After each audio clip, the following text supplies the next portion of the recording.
ベイクベイク。こんにちは。ベイクお座りして。お座り。ベイク。座れ。お座り。あれ、お名前はベイクですね。ベイク。あ、言葉わかる？ベイクはわかる。あ、そうですか。日本語わかる？日本語わかる。すごい。あ、立って言う？立たないよ。立たない？でも座って言うと座りました。ああ、そうですね。すごい。それはどんな国の猫です？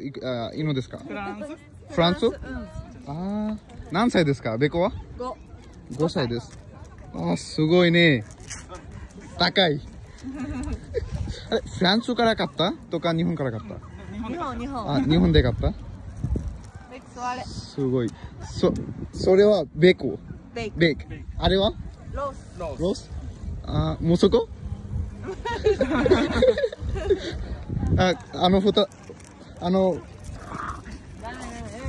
？4匹全部で?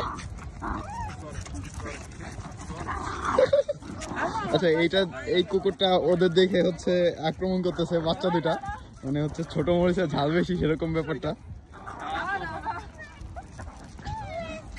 আর বেসিক্যালি হচ্ছে জাপানিজরা এখানে হচ্ছে বাচ্চাও রাখে আবার সাথে কুকুরও রাখে এনাদের হচ্ছে বাচ্চা নেয় নাহলে দেখা যাচ্ছে বাচ্চার সাথে একসাথে উঠাই নিয়ে চলে গেছে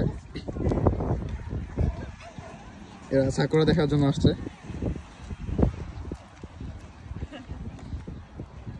আরিগাতো গোজাইমাশিতা